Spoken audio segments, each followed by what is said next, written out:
Hey,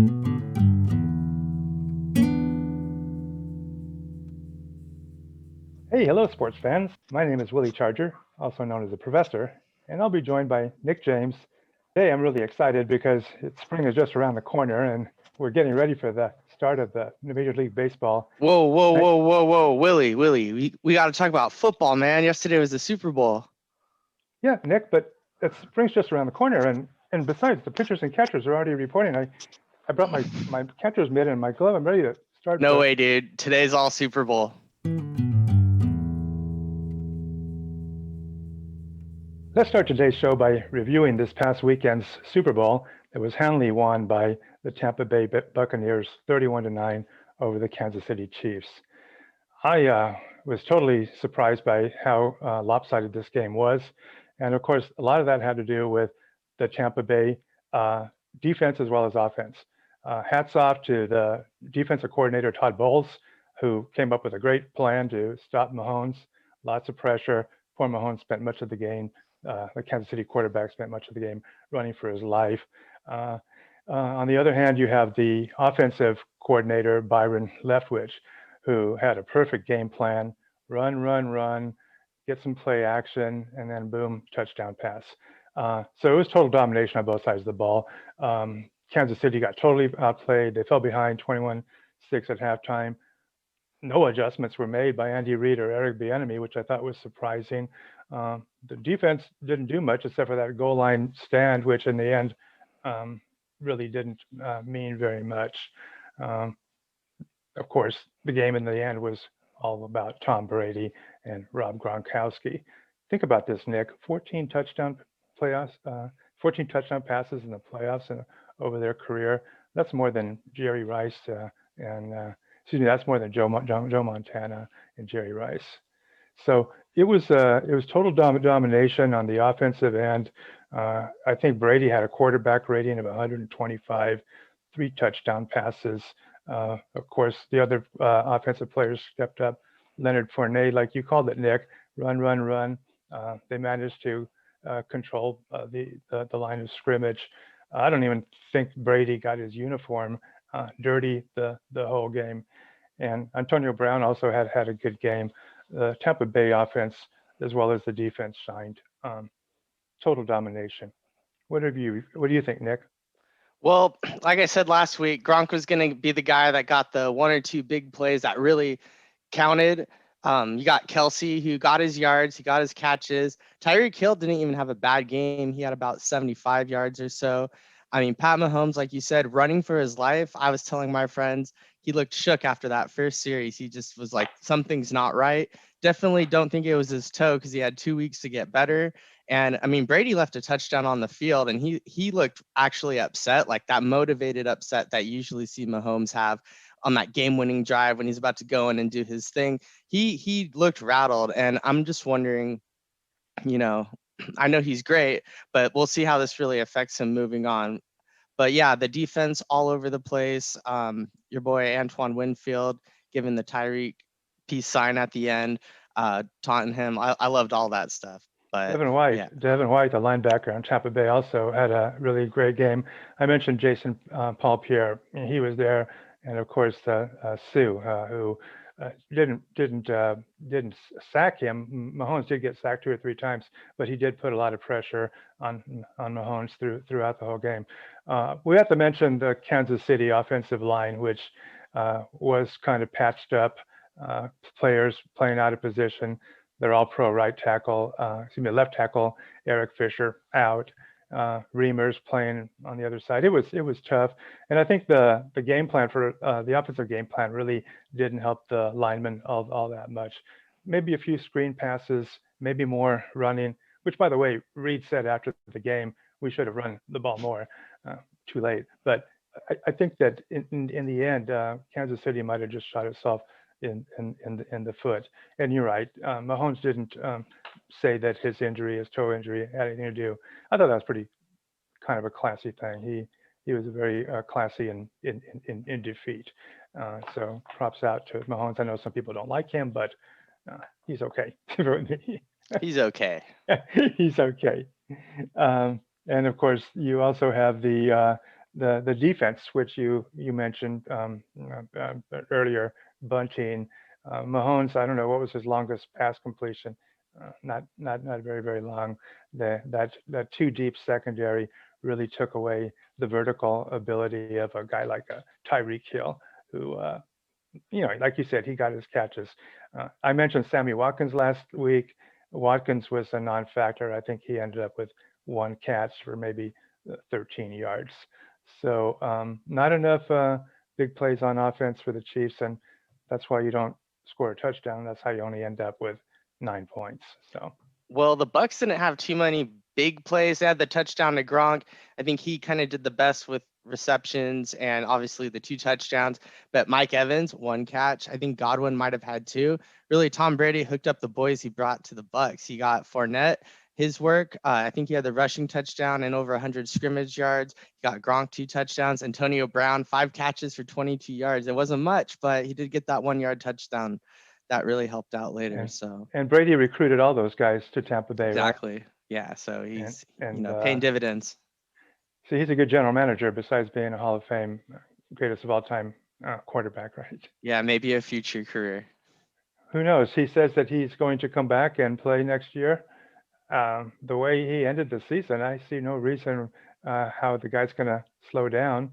I see him coming back and maybe even doing it again. Well, Yeah, I mean they're saying they're the favorites of the NFC already, and why wouldn't they be? They have that amazing defense, the amazing offense, and then Tom Brady leading it. They really was just one player away from going from 7-9 to the Super Bowl. And the Chiefs, what direction are they going to go now? I think they're going to be motivated. Not sure if they're going to be back in the Super Bowl next year after, getting waxed by Tom Brady. It's kind of like what happened with Russell Wilson. He was the new up and coming star, wins the Super Bowl. They smash the Broncos. Next year they come back. It's supposed to be the dynasty, and then the Patriots and Tom Brady and them. Granted, the game was a lot closer. I think we're going to see the Brady effect here where, they're not going to get that loss out of their head. So you're saying that Wilson hasn't come back to the Super Bowl since then, and Mahomes might be in for the same fate? Yeah, exactly. Oh, that's a pretty bold prediction there, Nick, when a lot of people are saying that Mahomes is the quarterback of the future and might be in multiple Super Bowls in years to come. Well, they already said that he was, already the GOAT and he didn't beat Tom Brady. So I don't think there's ever a chance he can do that. This episode of Sports on the Spot is brought to you by Conscious Cantina. That's good. Okay, we're back, and it looks like we're joined by our very good friend Ronnie, who's on cloud 9. Ronnie, who's going to be talking about his very successful picks over the weekend. Tell us about your Super Bowl picks there, Ronnie. Hey, they're pretty good. 3 for 3. If you took the Buccaneers +3, you were happy. If you took the Buccaneers money line, you were happy. And if you took my little tip of Tom Brady, you were very happy winning the MVP. So I think we did pretty good. And thanks for having me on, guys. Ronnie, you're like the Jimmy the Greek of the 21st century. We're lucky to have you with us. Can you give us any more insights on what might be going on in the NFL in the upcoming offseason?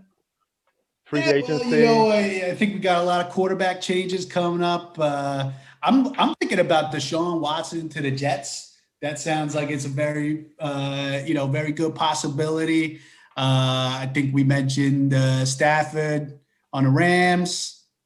So there's going to be a lot of changes, and obviously that'll affect the betting odds going forward. So we'll see what happens. But obviously the Giants are going to just win the NFC East and probably go to the Super Bowl. So we'll look forward to that. I really like that Stafford trade to the Rams, Ronnie. I think that's really the key piece. They need to get that veteran experience on their team. Goff was all right, but he's kind of hurt. I think he was, not feeling it there either. So Stafford to the Rams, it's kind of got that whole, veteran to a almost complete team feel that we just saw this offseason. I don't buy the idea. I don't buy the idea that Stafford's going to be the quarterback to take the Rams to the Super Bowl. Think about it. The guy's 32 years old. he's played 12 years in the league. He's gone to 3 playoff games and lost them all. He's not going to change overnight and all of a sudden become a winner in the playoffs and turn the Rams to glory. It's not that I don't like him. I think he's probably a real nice guy, but I don't think that the Rams made a wise move in shipping Jared Goff off so quickly. And of course, they gave up a lot of draft picks in the process. We'll see how this works out, but I don't know about Stafford. Well, I have Ronnie here. I think it's a good idea for ask him the sports on the spot question. There was a viewer that wrote in and wanted this one specifically for Ronnie. He asked, Ronnie, what are the odds on which team is going to win next year's Super Bowl? Well, that's a good question. But first, I got to add, I don't know how nice of a guy Stafford is. My buddy Carmine Capasolo ran into him one time in Detroit, and he kind of blew him off. So I don't even know if he's that good of a guy. But yeah, next year's Super Bowl, the Chiefs are favorites at let me check my numbers here, plus 550. There's really not much value on it. I understand the Chiefs being the favorites for the next year's Super Bowl, but you're not really getting much value. Buccaneers, they're plus 900. To repeat, that's pretty tough. So I don't even know if I'm going to go that route. The Packers are pretty high.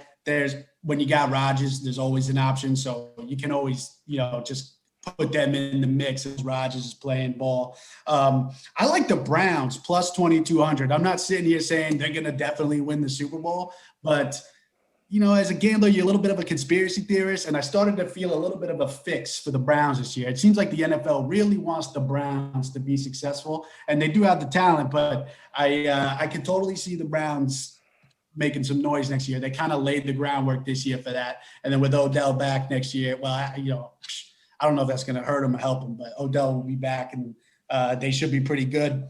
And then another option, I'll give you a very, very high odds, obviously the New York Giants at 66-1 odds. I mean, they got Joe Judge. I don't really care who's on the team. Joe Judge is the coach. It doesn't really matter. You could put a bunch of Pop Warner kids on the team. Ronnie, I hate to interrupt you here, but the most important team that you have to give us a rundown on is the Chargers. What are their odds of making it? Oh, the Chargers. Well, let's take a look here. And no problem. The Chargers looking pretty good. Plus 2,800, so 28-1 odds. They're in the top half. So okay. Going to be excited about. They're looking okay. Who's the new Chargers coach? Guy by the name of Staley. I think he's. You're really excited about him, Willie. I'm really excited about the Chargers quarterback Justin Herbert, who I see as a quarterback of the future. And I think Pat Mahomes and the Chiefs are going to have their hands full with this young quarterback in the years to come. So I'm optimistic about the Chargers' future right now, which has really not always been the case in recent years. We'll see what happens. They got to win those close games. I feel like the Chargers are always losing like by a field goal in the last second, or something. Less than a touchdown, almost. Every loss. The last few seasons have been that close. Yeah, they're always right on the cusp. So we'll see. But yeah, that's not a bad. Actually, Chargers may be a good pick. Could be a good pick. Hey, thanks for that, Ron. But now we want to know what the viewers think about who's going to win the Super Bowl next year. Remember that the viewers have an opportunity to send in any questions or comments that they have. Don't forget to just put in your words on the comment section. If you don't want to do that, you can also send in any questions to sportsonthespot@gmail.com. Who knows, maybe your question might be chosen for Ronnie to answer on the air. In the meantime, I guess that's going to be it for this week, and have a great week, and we'll see everyone next time. God bless. Shut the fuck up.